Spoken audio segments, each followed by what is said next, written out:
Homer, the Iliad, Book 22.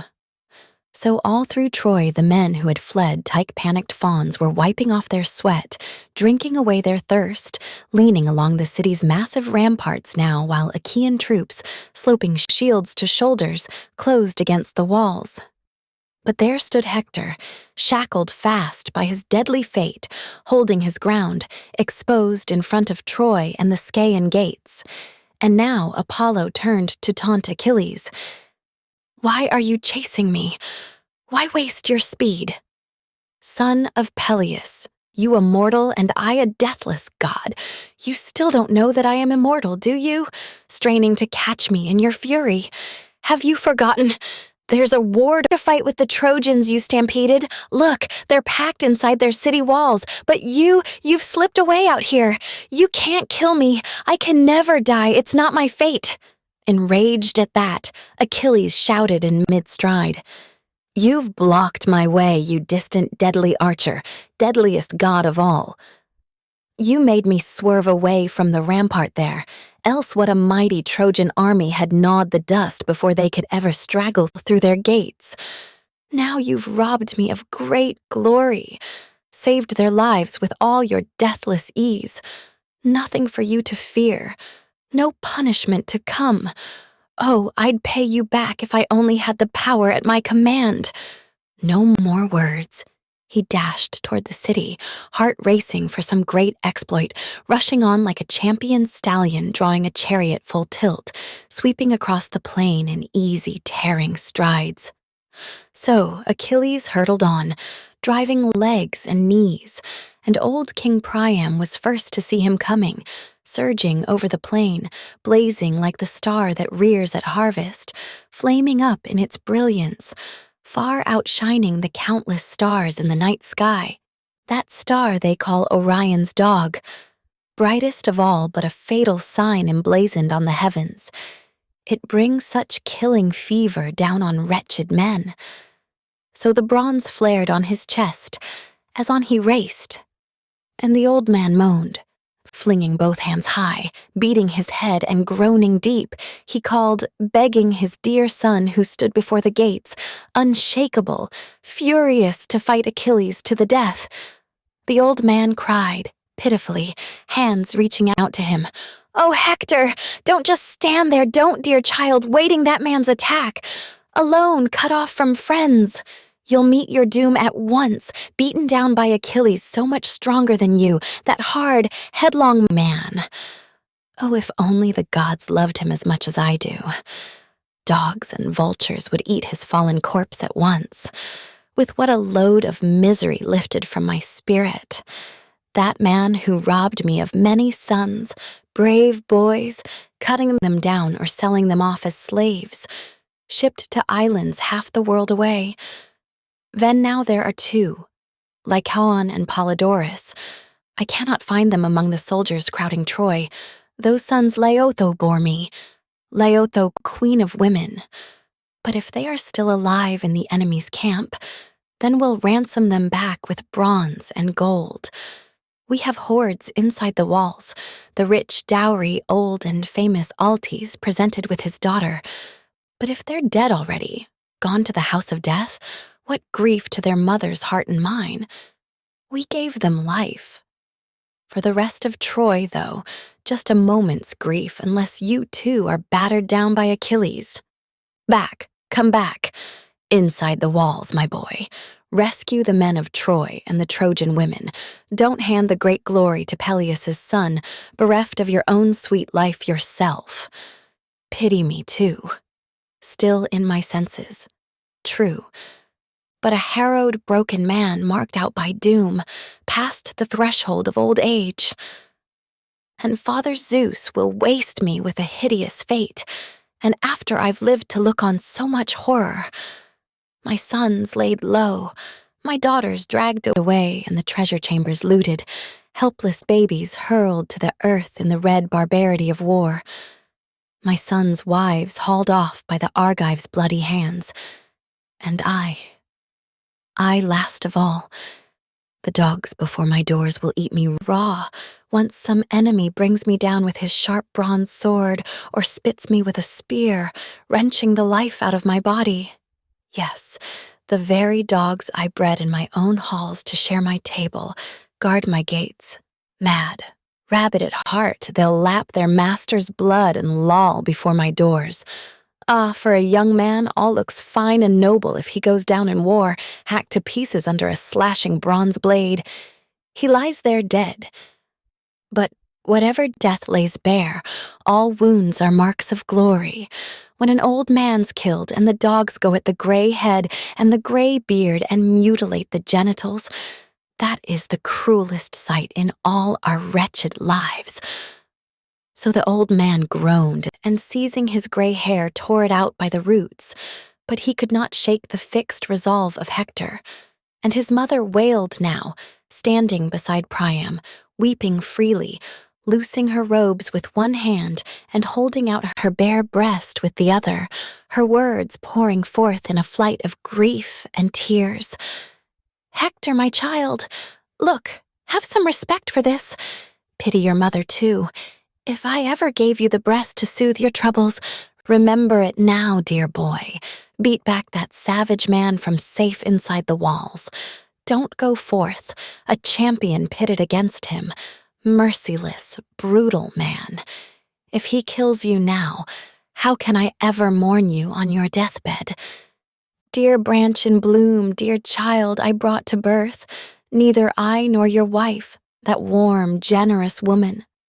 Now, far beyond our reach, now by the Argive ships, the rushing dogs will tear you, bolt your flesh." So they wept, the two of them crying out to their dear son, both pleading time and again, but they could not shake the fixed resolve of Hector. No, he waited Achilles, coming on, gigantic in power. As a snake in the hills, guarding his hole, awaits a man, bloated with poison, deadly hatred seething inside him, glances flashing fire as he coils round his lair. So Hector, nursing his quenchless fury, gave no ground, leaning his burnished shield against a jutting wall, but harried still. He probed his own brave heart. "No way out! If I slip inside the gates and walls, Polydamas will be first to heap disgrace on me. He was the one who urged me to lead our Trojans back to Ilium just last night, the disastrous night Achilles rose in arms like a god. But did I give way? Not at all. And how much better it would have been. Now my army's ruined, thanks to my own reckless pride. I would die of shame to face the men of Troy and the Trojan women trailing their long robes. Someone less of a man than I will say, our Hector, staking all on his own strength, he destroyed his army. So they will mutter. So now, better by far for me to stand up to Achilles, kill him, come home alive or die at his hands in glory out before the walls. But wait. What if I put down my studded shield and heavy helmet, prop my spear on the rampart and go forth, just as I am, to meet Achilles, noble Prince Achilles? Why, I could promise to give back Helen, yes, and all her treasures with her, all those riches Paris once hauled home to Troy in the hollow ships. And they were the cause of all our endless fighting. Yes, yes, return it all to the sons of Atreus now to haul away. And then, at the same time, divide the rest with all the Argives, all the city holds. And then I'd take an oath for the Trojan royal council that we will hide nothing. Share and share alike the hoards our handsome citadel stores within its depths, and why debate, my friend? Why thrash things out? I must not go and implore him. He'll show no mercy, no respect for me, my rights. He'll cut me down straight off, stripped of defenses like a woman once I have loosed the armor off my body. No way to parley with that man. Not now, not from behind some oak or rock to whisper, like a boy and a young girl, lovers' secrets a boy and girl might whisper to each other. Better to clash in battle now, at once. See which fighter Zeus awards the glory. So he wavered, waiting there. But Achilles was closing on him now like the god of war, the fighter's helmet flashing, over his right shoulder shaking the Pelian ash spear. That terror, and the bronze around his body flared like a raging fire or the rising blazing sun. Hector looked up, saw him, started to tremble, nerve gone. He could hold his ground no longer. He left the gates behind and away. He fled in fear, and Achilles went for him, fast, sure of his speed as the wild mountain hawk, the quickest thing on wings, launching smoothly, swooping down on a cringing dove, and the dove flits out from under, the hawk screaming over the quarry, plunging over and over, his fury driving him down to beak and tear his kill. So Achilles flew at him, breakneck on in fury with Hector fleeing along the walls of Troy, fast as his legs would go. On and on they raced, passing the lookout point, passing the wild fig tree tossed by the wind, always out from under the ramparts down the wagon trail. They careered until they reached the clear running springs, where whirling Scamander rises up from its double well springs bubbling strong, and one runs hot, and the steam goes up around it, drifting thick as if fire burned at its core. But the other, even in summer, gushes cold as hail or freezing snow, or water chilled to ice. And here, close to the springs, lie washing pools scooped out in the hollow rocks and broad and smooth where the wives of Troy and all their lovely daughters would wash their glistening robes in the old days, the days of peace before the sons of Achaea came. Past these they raced, one escaping, one in pursuit, and the one who fled was great, but the one pursuing greater, even greater, their pace mounting in speed since both men strove, not for a sacrificial beast or oxhide trophy, prizes runners fight for. No, they raced for the life of Hector breaker of horses. Like powerful stallions sweeping round the post for trophies, galloping full stretch with some fine prize at stake, a tripod say, or woman offered up at funeral games for some brave hero fallen. So the two of them whirled 3 times around the city of Priam, sprinting at top speed while all the gods gazed down, and the father of men and gods broke forth among them now. Unbearable, a man I love, hunted round his own city walls and right before my eyes. My heart grieves for Hector. Hector, who burned so many oxen in my honor, rich cuts, now on the rugged crests of Ida, now on Ilium's heights. But now, look, brilliant Achilles courses him round the city of Priam in all his savage, lethal speed. Come, you immortals, think this through. Decide, either we pluck the man from death and save his life, or strike him down at last, here at Achilles' hands, for all his fighting heart. But immortal Athena, her gray eyes wide, protested strongly. Father, Lord of the lightning, King of the black cloud, what are you saying? A man, a mere mortal, his doom sealed long ago? You'd set him free from all the pains of death. Do as you please. But none of the deathless gods will ever praise you. And Zeus, who marshals the thunderheads, replied, Courage, Athena, third-born of the gods, dear child. Nothing I said was meant in earnest. Trust me, I mean you all the goodwill in the world. Go, do as your own impulse bids you. Hold back no more. So he launched Athena, already poised for action. Down the goddess swept from Olympus's craggy peaks, and swift Achilles kept on coursing Hector, non-stop as a hound in the mountains starts a fawn from its lair, hunting him down the gorges, down the narrow glens, and the fawn goes to ground, hiding deep in brush, but the hound comes racing fast, nosing him out until he lands his kill. So Hector could never throw Achilles off his trail, the swift racer Achilles. Time and again he'd make a dash for the Dardan gates, trying to rush beneath the rock-built ramparts, hoping men on the heights might save him, somehow. raining spears. But time and again Achilles would intercept him quickly, heading him off, forcing him out across the plain and always sprinting along the city side himself, endless as in a dream. When a man can't catch another fleeing on ahead, and he can never escape nor his rival overtake him. So the one could never run the other down in his speed, nor the other spring away. And how could Hector have fled the fates of death so long? How, unless one last time, one final time, Apollo had swept in close beside him, driving strength in his legs and knees to race the wind.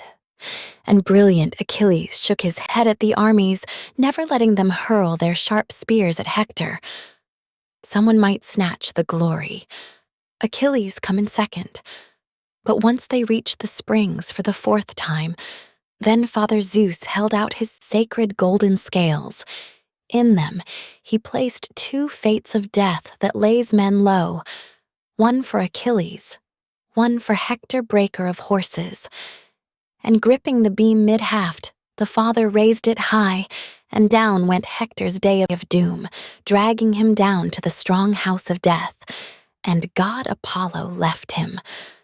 Athena rushed to Achilles, her bright eyes gleaming, standing shoulder to shoulder, winging orders now. At last our hopes run high. My brilliant Achilles, Father Zeus must love you. We'll sweep great glory back to Achaea's fleet. We'll kill this Hector, mad as he is for battle. No way for him to escape us now, no longer. Not even if Phoebus, the distant, deadly archer, goes through torments, pleading for Hector's life, groveling over and over before our storming Father Zeus. But you hold your ground and catch your breath, while I run Hector down and persuade the man to fight you face to face. So Athena commanded, and he obeyed, rejoicing at heart. Achilles stopped, leaning against his ashen spear shaft barbed in bronze. And Athena left him there, caught up with Hector at once, and taking the build and vibrant voice of Deiphobus, stood shoulder to shoulder with him, winging orders. Dear brother, how brutally swift Achilles hunts you, coursing you round the city of Priam in all his lethal speed. Come, let us stand our ground together, beat him back. Deiphobus! Hector, his helmet flashing, called out to her, Dearest of all my brothers, all these warring years, of all the sons that Priam and Hecuba produced, now I'm determined to praise you all the more, you who dared, seeing me in these straits, to venture out from the walls, all for my sake, while the others stay inside and cling to safety. The goddess answered quickly, her eyes blazing. True, dear brother, how your father and mother both implored me, time and again, clutching my knees, and the comrades round me begging me to stay. Such was the fear that broke them, man for man. But the heart within me broke with grief for you. Now headlong on and fight. No let up, no lance spared. So now we'll see if Achilles kills us both and hauls our bloody armor back to the beaked ships, or he goes down in pain beneath your spear. Athena luring him on with all her immortal cunning. And now, at last, as the two came closing for the kill, it was tall Hector, helmet flashing, who led off. No more running from you in fear, Achilles. Not as before. 3 times I fled around the great city of Priam. I lacked courage then to stand your onslaught. Now my spirit stirs me to meet you face to face. Now kill or be killed. Come, we'll swear to the gods, the highest witnesses. The gods will oversee our binding pacts. I swear I will never mutilate you, merciless as you are, if Zeus allows me to last it out and tear your life away. But once I've stripped your glorious armor, Achilles, I will give your body back to your loyal comrades. Swear, you'll do the same. A swift, dark glance, and the headstrong runner answered, Hector, stop! You unforgivable, you— Don't talk to me of pacts. There are no binding oaths between men and lions. Wolves and lambs can enjoy no meeting of the minds. They are all bent on hating each other to the death. So with you and me. No love between us, no truce till one or the other falls and gluts with blood Ares, who hacks at men behind his rawhide shield. Come, call up whatever courage you can muster. Life or death, now prove yourself a spearman, a daring man of war. No more escape for you. Athena will kill you with my spear in just a moment. Now you'll pay at a stroke for all my comrades' grief, all you killed in the fury of your spear. With that, shaft poised, he hurled, and his spear's long shadow flew, but seeing it coming glorious, Hector ducked away, crouching down, watching the bronze tip fly past and stab the earth. But Athena snatched it up and passed it back to Achilles, and Hector, the gallant captain, never saw her. He sounded out a challenge to Peleus's princely son. You missed. Look, the great godlike Achilles. So you knew nothing at all from Zeus about my death. And yet, how sure you were.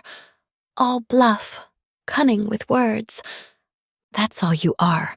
Trying to make me fear you, lose my nerve, forget my fighting strength. Well, you'll never plant your lance in my back as I flee you in fear. Plunge it through my chest as I come charging in, if a god gives you the chance.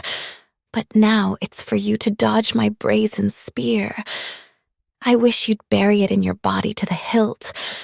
How much lighter the war would be for Trojans then if you, their greatest scourge, were dead and gone.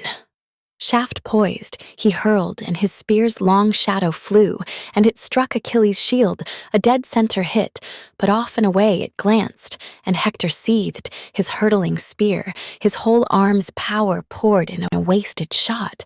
He stood there, cast down. He had no spear in reserve. So Hector shouted out to Deiphobus, bearing his white shield. With a ringing shout he called for a heavy lance. But the man was nowhere near him, vanished. Yes.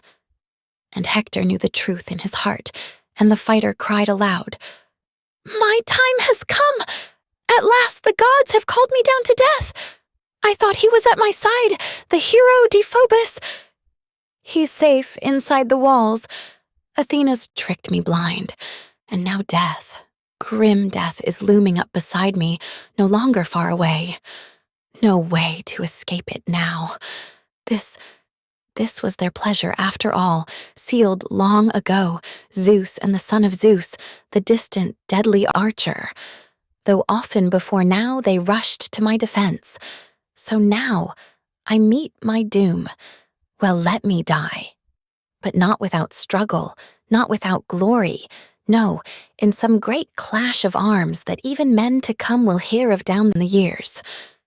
And on that resolve, he drew the whetted sword that hung at his side, tempered, massive, and gathering all his force, he swooped like a soaring eagle launching down from the dark clouds to earth to snatch some helpless lamb or trembling hare. So, Hector swooped now, swinging his whetted sword, and Achilles charged too, bursting with rage, barbaric, guarding his chest with the well-wrought blazoned shield, head-tossing his gleaming helmet, 4 horns strong, and the golden plumes shook that the god of fire drove in bristling thick along its ridge. Bright as that star, amid the stars in the night sky, star of the evening, brightest star that rides the heavens, so fire flared from the sharp point of the spear Achilles brandished high in his right hand, bent on Hector's death, scanning his splendid body. Where to pierce it best? The rest of his flesh seemed all encased in armor, burnished, brazen. Achilles' armor that Hector stripped from strong Patroclus when he killed him. True, but one spot lay exposed, where collarbones lift the neckbone off the shoulders, the open throat, where the end of life comes quickest. There, as Hector charged in fury brilliant, Achilles drove his spear, and the point went stabbing clean through the tender neck, but the heavy bronze weapon failed to slash the windpipe. Hector could still gasp out some words, some last reply. He crashed in the dust. Godlike Achilles gloried over him. "Hector, surely you thought when you stripped Patroclus's armor that you would be safe. Never a fear of me, far from the fighting as I was. You fool! Left behind there, down by the beaked ships, his great avenger waited, a greater man by far. That man was I, and I smashed your strength, and you... The dogs and birds will maul you, shame your corpse while Achaeans bury my dear friend in glory." Struggling for breath, Hector, his helmet flashing, said, "I beg you by your life, your parents, don't let the dogs devour me by the Argive ships. Wait, take the princely ransom of bronze and gold, the gifts my father and noble mother will give you. But give my body to friends to carry home again, so Trojan men and Trojan women can do me honor with fitting rites of fire once 'tim dead." Staring grimly, the proud runner Achilles answered, "Beg no more, you fawning dog, begging me by my parents. Would to God my rage, my fury would drive me now to hack your flesh away and eat you raw.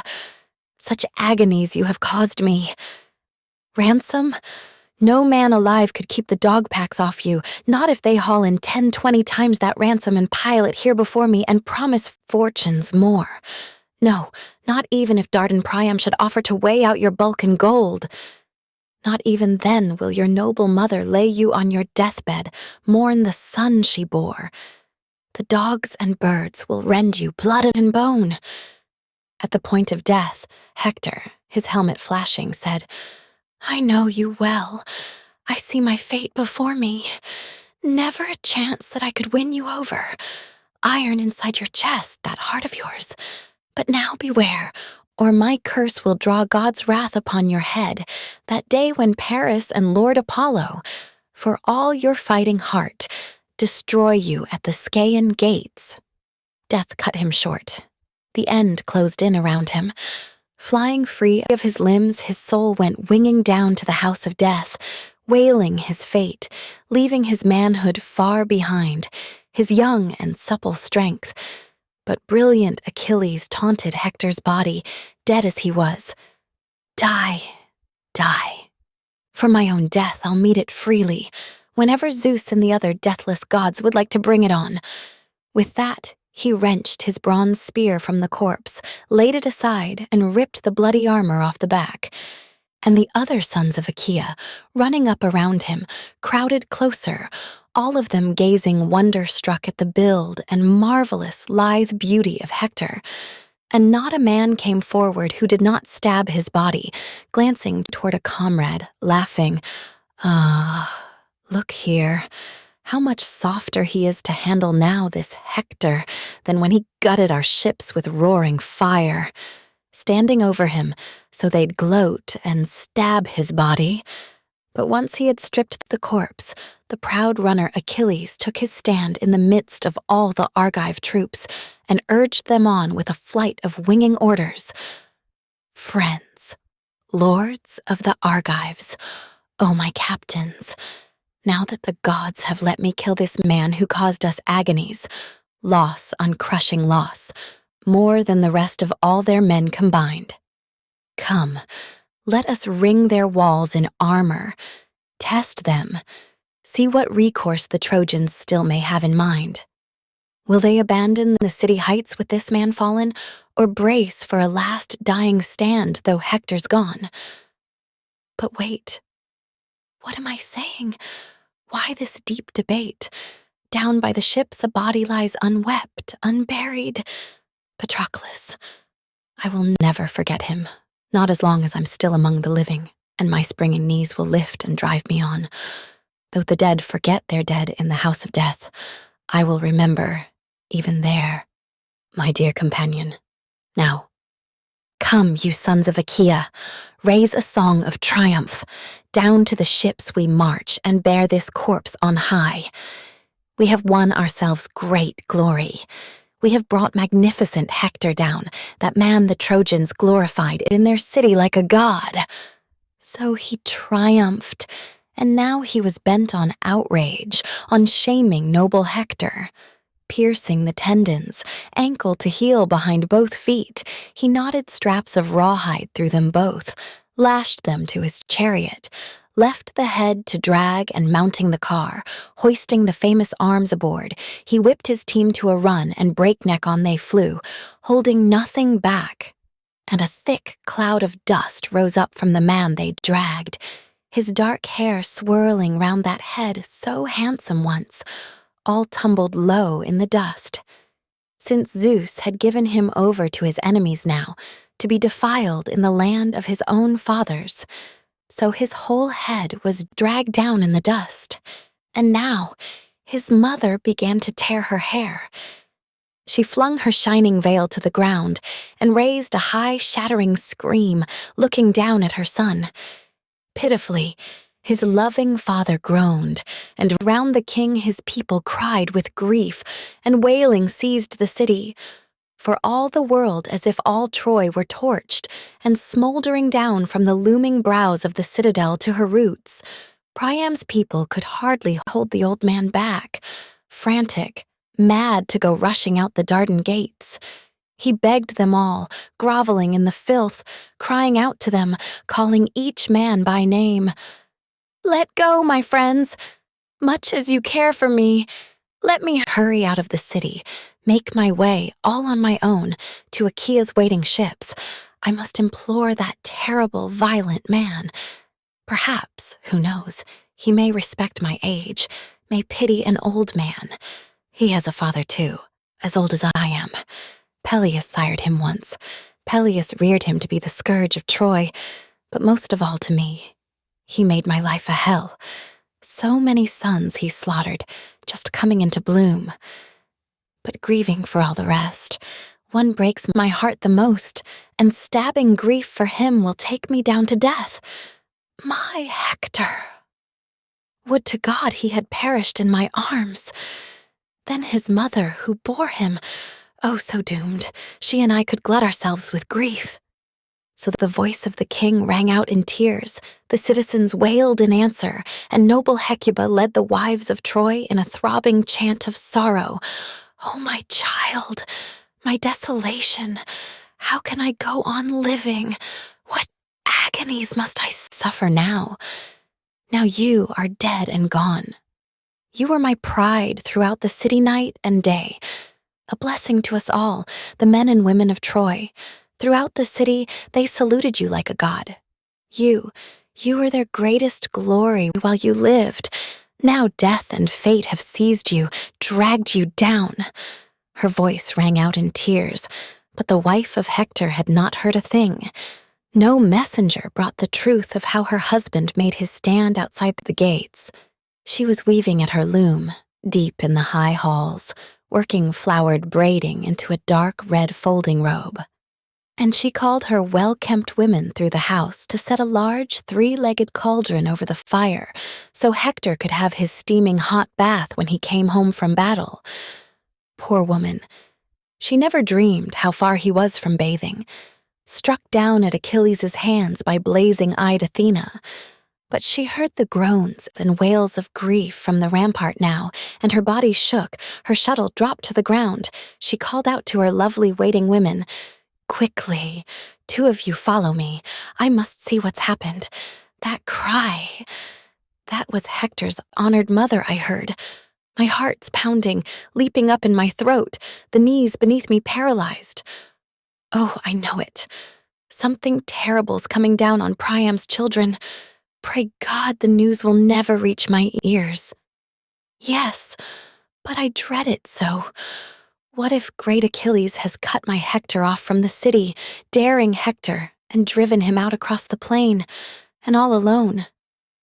He may have put an end to that fatal headstrong pride that always seized my Hector, never hanging back with the main force of men, always charging ahead, giving ground to no man in his fury." So she cried, dashing out of the royal halls like a mad woman, her heart racing hard. her women close behind her. But once she reached the tower where soldiers massed, she stopped on the rampart, looked down, and saw it all. Saw him dragged before the city, stallions galloping, dragging Hector back to Achaea's beaked warships. Ruthless work. The world went black as night before her eyes. She fainted, falling backward, gasping away her life breath. She flung to the winds her glittering headdress, the cap and the coronet, braided band and veil, all the regalia golden Aphrodite gave her once, the day that Hector, helmet aflash in sunlight, led her home to Troy from her father's house with countless wedding gifts to win her heart. But crowding round her now, her husband's sisters and brothers' wives supported her in their midst, and she, terrified, stunned to the point of death, struggling for breath now and coming back to life, burst out in grief among the Trojan women. "Oh, Hector, I am destroyed, both born to the same fate after all. You at Troy in the halls of King Priam, I at Thebes, under the timberline of Placos, Aetion's house. He raised me as a child, that man of doom. His daughter just as doomed. Would to God he'd never fathered me. Now you go down to the house of death, the dark depths of the earth, and leave me here to waste away in grief, a widow lost in the royal halls, and the boy only a baby, the son we bore together, you and I so doomed. Hector, what help are you to him, now you are dead? What help is he to you? Think, even if he escapes the wrenching horrors of war against the Argives, pain and labor will plague him all his days to come. Strangers will mark his lands off, stealing his estates, the day that orphans a youngster cuts him off from friends. And he hangs his head low, humiliated in every way, his cheeks stained with tears, and pressed by hunger the boy goes up to his father's old companions, tugging at one man's cloak, another's tunic, and some will pity him, true, and one will give him a little cup to drink, enough to wet his lips, not quench his thirst. But then some bully with both his parents living beats him from the banquet, fists and abuses flying. "You! Get out! You've got no father feasting with us here." And the boy, sobbing, trails home to his widowed mother. Astyanax. And years ago, propped on his father's knee, he would only eat the marrow, the richest cuts of lamb. And when sleep came on him and he had quit his play, cradled warm in his nurse's arms, he'd drowse off, snug in a soft bed. His heart brimmed with joy. Now what suffering? Now he's lost his father. Astyanax, the lord of the city, so the Trojans called him, because it was you, Hector, you and you alone who shielded the gates and the long walls of Troy. But now, by the beaked ships, far from your parents, glistening worms will wriggle through your flesh, once the dogs have had their fill of your naked corpse. Though we have such stores of clothing laid up in the halls, fine things, a joy to the eye, the work of women's hands. Now, by God, I'll bum them all blazing to the skies. No use to you now. They'll never shroud your body, but they will be your glory burned by the Trojan men and women in your honor. Her voice rang out in tears, and the women wailed in answer.